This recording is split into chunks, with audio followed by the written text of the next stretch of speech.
Good day and welcome to our World Cup YouTube channel, where we're going to go through each of the World Cups and describing the many bizarre and surprising incidents that took place.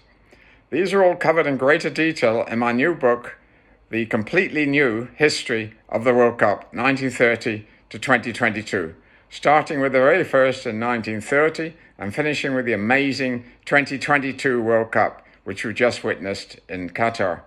You can read all about each of these World Cups in the book, which you can buy through the link below. To get to their destination, players and officials from the European teams, France, Belgium, Romania, and Czechoslovakia, traveled by steamship for 2.5 weeks before arriving in Montevideo in July 1930. Yes, 93 years ago.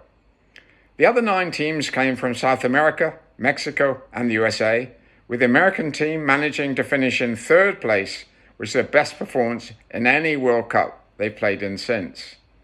How was the World Cup conceived, and how did Uruguay get to host the first World Cup?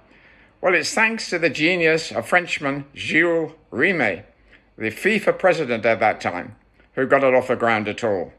He had observed, of course, that Uruguay had won the Olympic Games in Paris and Amsterdam in 1924 and 1928, and with the leading football leagues in the world slowly becoming professional, he realized that the world needed a professional event to compete with the Olympic Games, which of course was supposed to have been purely amateur.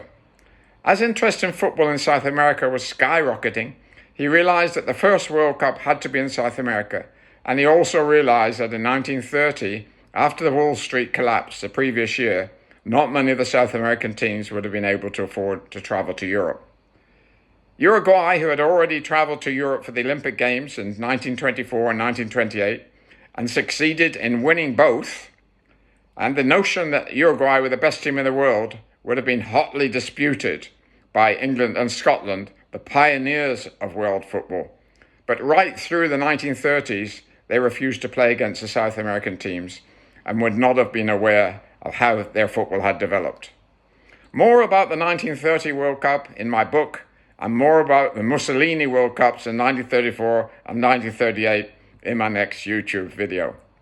So in summary, the 1930 World Cup won by Uruguay, who defeated Argentina by 4 goals to 2, watched by a crowd of 80,000 at the Centenario Stadium in Montevideo, but still there today. That's it for now. Have a good day.